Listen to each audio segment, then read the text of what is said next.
नमस्कार, आप देख रहे हैं वर्ल्ड नाउ। मैं हूं आपके साथ विवेक शांडिल। एक ऐसा शो जिसमें हम बताते हैं आपको दुनिया में क्या हलचल मची हुई है, कौन सा देश किस ओर जा रहा है, कौन सा देश क्या नई रणनीति बना रहा है, अमेरिका क्या कर रहा है, चाइना क्या कर रहा है, दुनिया की बड़ी बड़ी ताकतें क्या कर रही है, रशिया क्या कर रहा है, यूक्रेन क्या कर रहा है, ताइवान क्या कर रहा है, चीन क्या कर रहा है। हर खबर आपको हम डिटेल से बताते हैं, क्योंकि इस वक्त दुनिया में जो स्थिति है वो ठीक नहीं है और हर देश अपने हिसाब से अपने देश को सिक्योर करने के लिए अलग अलग चालें चल रहा है। चलिए जानते हैं वर्ल्ड नाउ में आज की बड़ी खबरें आपके लिए जो हम लेकर आए हैं वो क्या है, जिस खबर को हम डिटेल से समझेंगे आज के शो के दरमियान। पहली बड़ी खबर अमेरिका और ईरान के तनाव की होगी, क्योंकि सिर्फ अब बयानबाजी नहीं, ये जंग अब समंदर के बीच शतरंज की चाल की तरह बन चुकी है। एक तरफ यूएसएस अब्राहम लिंकन जो रडार से दूर खामोशी से छिपकर बैठा है ईरान के करीब, जैसे कि तूफान से पहले की शांति हो, और दूसरी तरफ यूएसएस जॉर्ज H.W. बुश जो धीरे धीरे अब ईरान की तरफ बढ़ रहा है, सीधे उस जोन की तरफ जहां एक चिंगारी पूरे पश्चिम एशिया को, मिडिल ईस्ट को आग में झोंक सकती है। सवाल सिर्फ इतना है कि अमेरिका करना क्या चाहता है और किस तरीके से करना चाहता है। क्या यह सिर्फ दबाव का खेल है या वाकई अमेरिका कोई बहुत बड़ी जंग की तैयारी कर रहा है? क्योंकि आज तक के इतिहास में ऐसा नहीं देखा गया कि दो जंगी बेड़े अमेरिका के किसी देश के करीब हों, एक ऐसे देश के करीब हों जहां पर ऑलरेडी अमेरिका के 19 बेस पहले से मौजूद हो और एक जंगी बेड़ा यूएसएस अब्राहम लिंकन पहले से मौजूद हो। तो सवाल यह, अमेरिका की अगली चाल क्या होगी और उस पर ईरान का पलटवार क्या होगा? खाड़ी में जंगी जहाज, आसमान में लड़ाकू विमान, जमीन पर सियासी बयानबाजी, तनाव चरम पर है। गलती की कोई गुंजाइश नहीं है। बस अगर गलती से भी एक बटन दबा दिया गया तो गूंज पूरी दुनिया सुनेगी।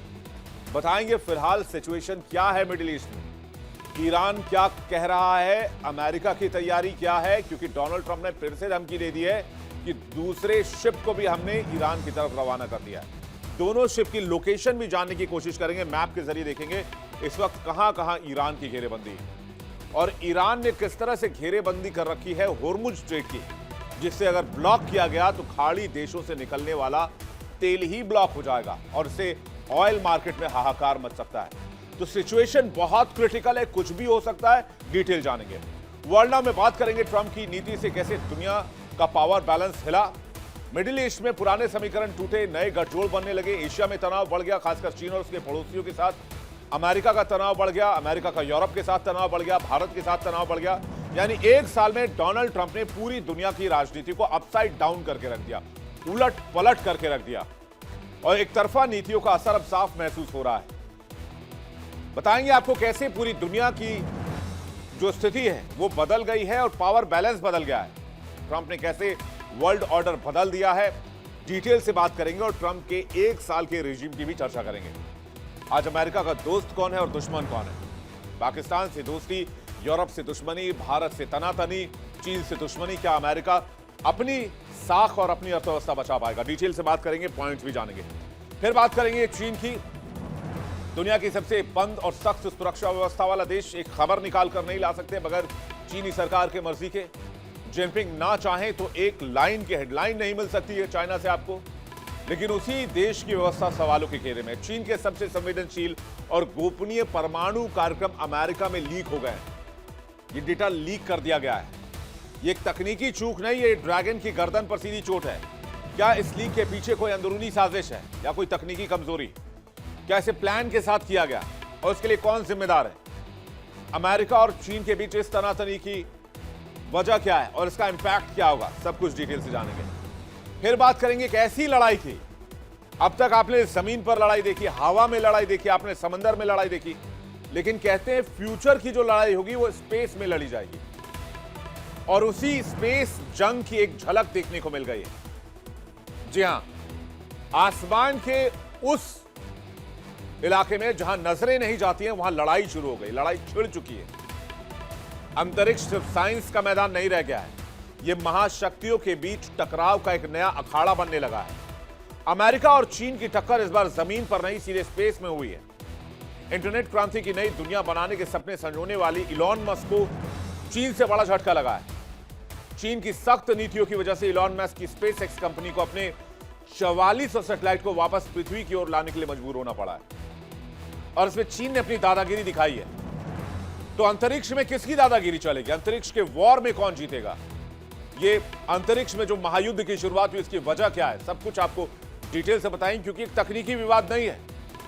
आप सोचिए कि अगर एक दूसरे देश के सैटेलाइट को निशाना बनाने की एक बार होड़ लग गई तो हर देश चाहेगा कि वो सामने वाले देश के सैटेलाइट को गिरा दे। और अगर अंतरिक्ष में सैटेलाइट को बर्बाद किया जाने लगा, तबाह किया जाने लगा, निशाना बनाया जाने लगा, तो फिर सोचिए धरती पर क्या इंपैक्ट होगा।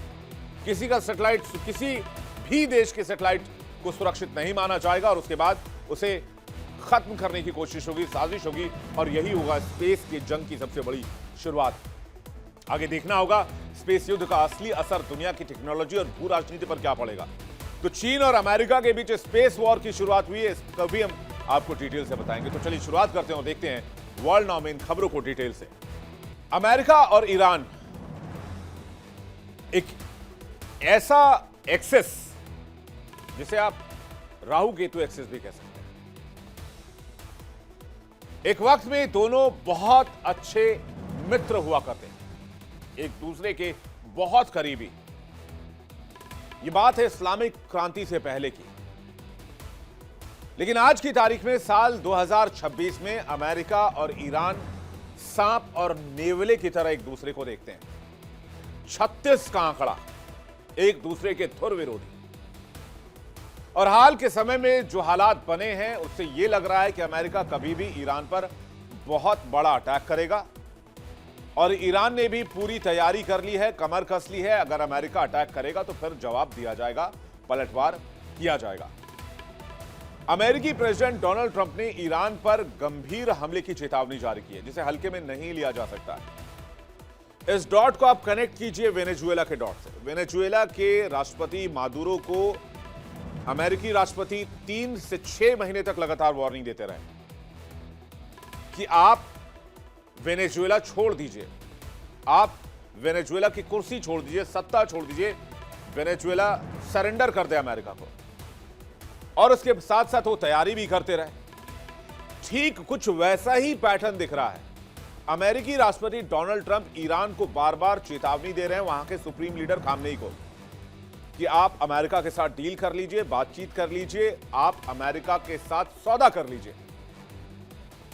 और बीच बीच में वो धमकी भी दे रहे हैं कि अमेरिका बहुत बड़ा हमला करेगा, ऐसा हमला करेगा जिसे अभी तक किसी ने नहीं देखा होगा। और यही बात इजराइल के जो पीएम है नेतन्याहू, उन्होंने भी कही कि ईरान पर ऐसा हमला होगा जो अभी तक न किसी ने देखा होगा ना सुना होगा। तो आखिर अमेरिका कौन सी जंग की तैयारी कर रहा है? डोनाल्ड ट्रंप ने कहा है कि बहुत ज्यादा खतरनाक हमला कर सकता है अमेरिका। उनका यह कहना कि यह हमला वेनेजुएला जैसा नहीं होगा और बड़ा होगा। इसके बाद तनाव और बढ़ गया है। इसके जवाब में ईरान ने कसम खाई है कि वो अपनी हिफाजत ऐसे करेगा जैसा कि किसी भी देश ने पहले अपनी हिफाजत नहीं की होगी। दोनों तरफ से बयानबाजी के बीच सैन्य कार्रवाई का अंदेशा 100% तक पहुंच गया है। अब ऐसा क्यों कहा जा रहा है, यह भी जान लीजिए। अमेरिका ईरान के बीच बढ़ते तनाव के बीच हिंद महासागर एक रण क्षेत्र बना हुआ है। अमेरिका के जंगी बेड़े लगातार ईरान की ओर इसी रास्ते से बढ़ रहे हैं। अमेरिका ने मिडिल ईस्ट में अपनी सैन्य मौजूदगी को और बढ़ाने का फैसला किया है। अमेरिकी नौसेना के मुताबिक इस वक्त सेंटकॉम इलाके में अमेरिका के 10 युद्धपोत तैनात हैं। इसमें गाइडेड मिसाइल डिस्ट्रॉयर और हाई एंड वॉरशिप भी शामिल हैं। डोनाल्ड ट्रंप का प्लान डबल स्ट्राइक करने का है। कैसे, आइए समझते हैं। डोनाल्ड ट्रंप जो है वो लगातार सैनिकों की संख्या ईरान के आसपास बढ़ा रहे हैं। यूएसएस अब्राहम लिंकन पहले से तैनात है। एक और बेड़ा ईरान की तरफ जा रहा है जिसका नाम है यूएसएस जॉर्ज H.W. बुश, अमेरिकी नौसेना का न्यूक्लियर पावर्ड सुपर करियर। दुश्मनों के लिए चलता फिरता एक सैन्य बेस है और इस वजह से कहा जा रहा है कि अगर दो इतने बड़े जंगी बेड़े ईरान के करीब गए हैं तो ईरान पर कभी भी हमला हो सकता है। इसलिए मिडिल ईस्ट में हाई अलर्ट है। यूएसएस अब्राहम लिंकन को खामोश शिकारी भी कहा जाता है। क्यों? क्योंकि यूएसएस अब्राहम लिंकन को ट्रैक नहीं किया जा सकता, उसने ट्रैकर्स बंद कर दिए हैं। लोकेशन छिपाकर समुद्र में मूवमेंट।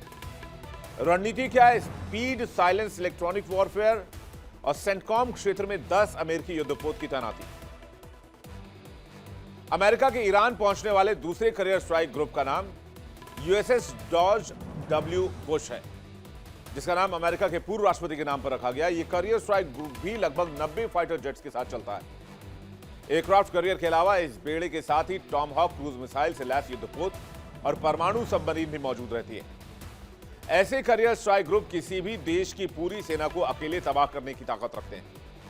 और अब ऐसे एक नहीं बल्कि दो तैरते हुए अमेरिकी बेस ईरान के करीब पहुंच गए हैं।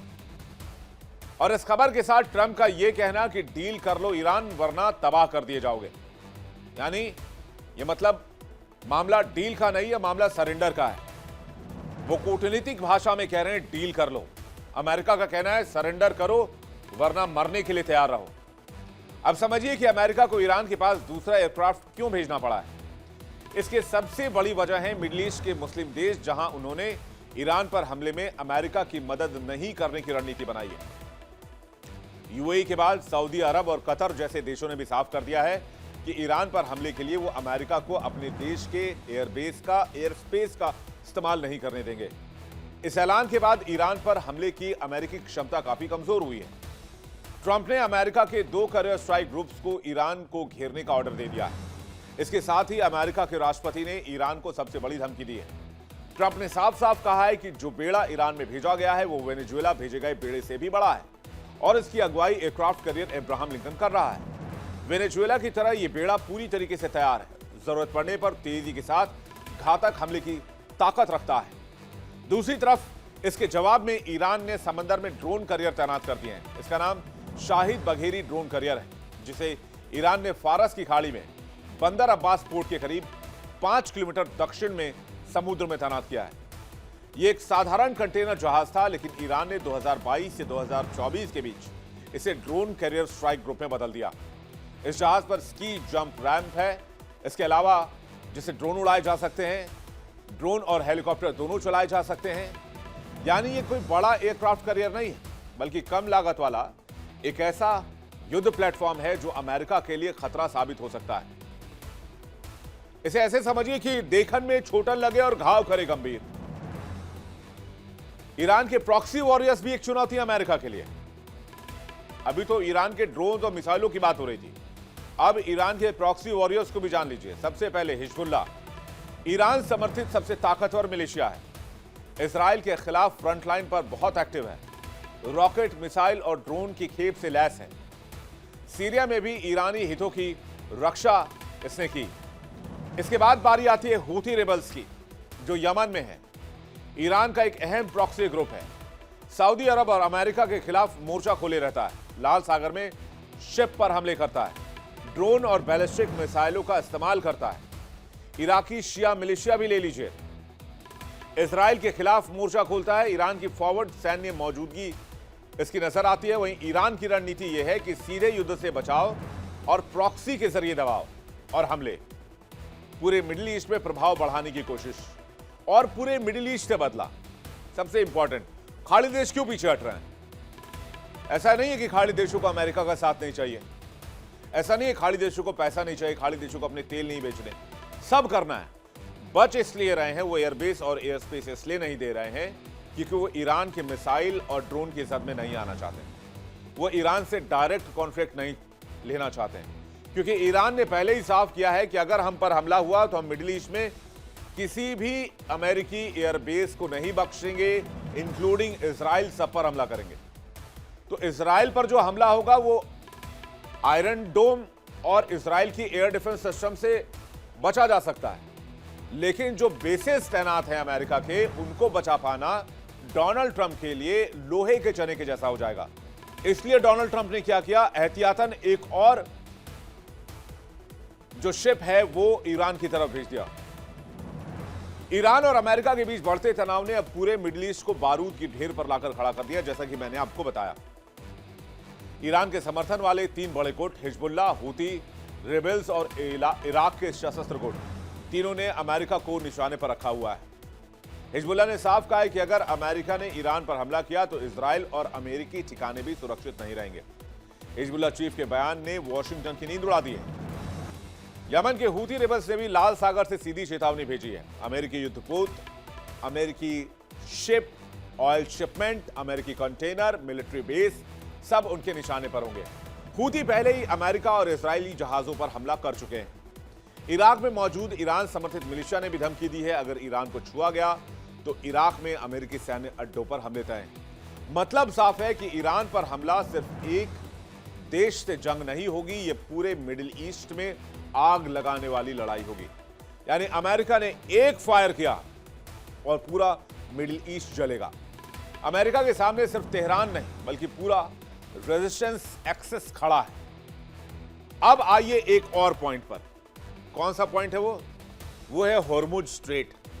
हमने आपको रिबेल समझा दिया, ईरान के प्रॉक्सी बता दिए, ईरान की ताकत बता दी, मिसाइल्स और ड्रोन्स। अब आइए सबसे इंपॉर्टेंट पॉइंट पर, क्यों अमेरिका वेट कर रहा है। अमेरिका के सबसे बड़े जो मुद्दे हैं उसमें से एक है हॉर्मुज स्ट्रेट। ये दुनिया के गले की नस की तरह है और ईरान ने कहा है कि अगर ईरान पर हमला हुआ तो वो हॉर्मुज स्ट्रेट को कैप्चर कर लेगा। अब क्या है हॉर्मुज स्ट्रेट और कहां है हॉर्मुज स्ट्रेट, ये देखिए। स्ट्रेट ऑफ हॉर्मुज कहा जाता है हॉर्मुज जल डमरूमत। यह दुनिया का सबसे अहम तेल मार्ग है। यहां से रोजाना पूरी दुनिया का तकरीबन 20% कच्चा तेल गुजरता है।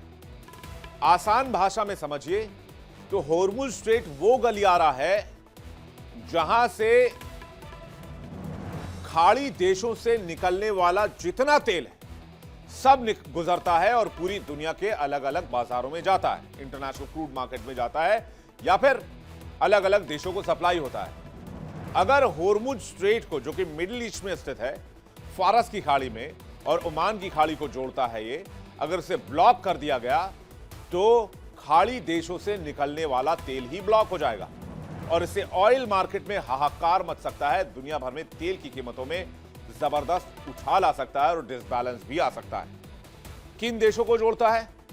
उत्तर में ईरान को जोड़ता है और दक्षिण में ओमान को जोड़ता है।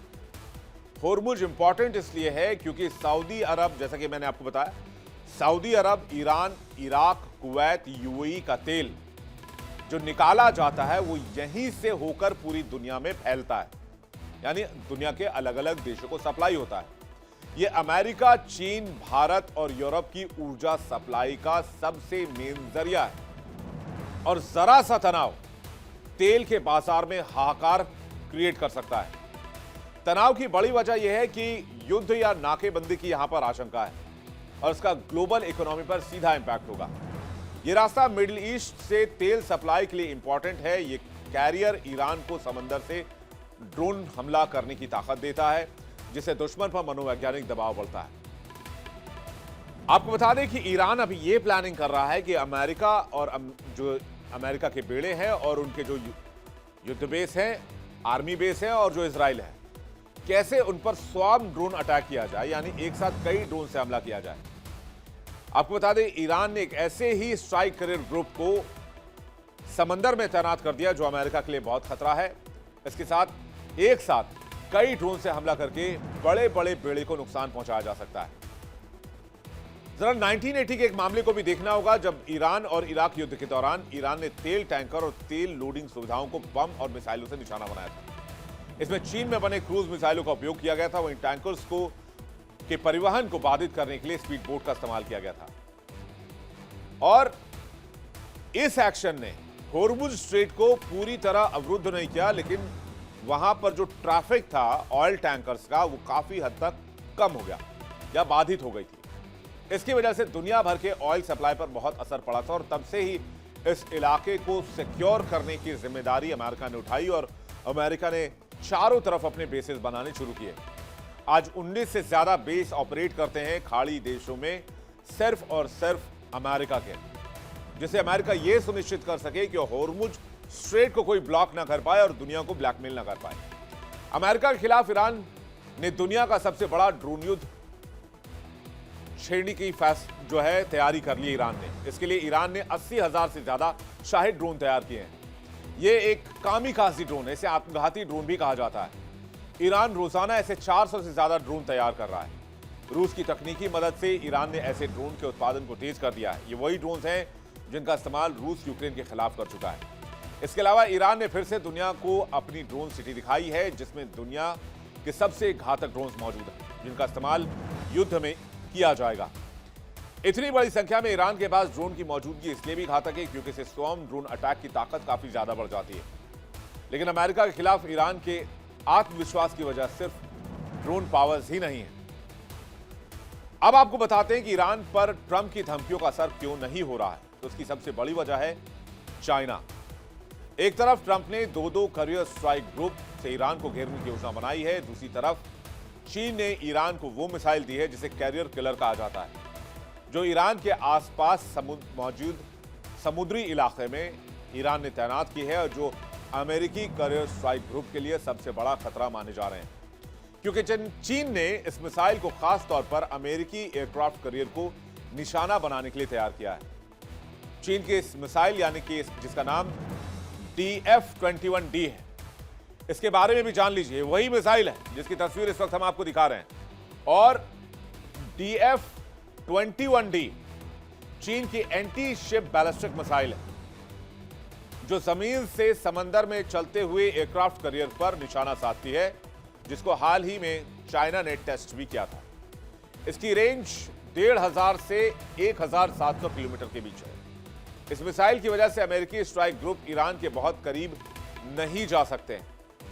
यह एक हाइपरसोनिक स्पीड वाली बैलिस्टिक मिसाइल है, जिसकी वजह से इसे बेहद खतरनाक माना जाता है और ये किसी भी इलाके से लॉन्च किया जा सकता है, यानी कि इसे मूव कराया जा सकता है, इसे ट्रक पर रखकर कहीं भी ले जाया जा सकता है। इसकी रफ्तार 10 मैक है, यानी 10,000 किलोमीटर प्रति घंटे से ज्यादा, और ये लॉन्च के बाद धरती की सतह से 50 से 100 किलोमीटर तक ऊपर जाती है।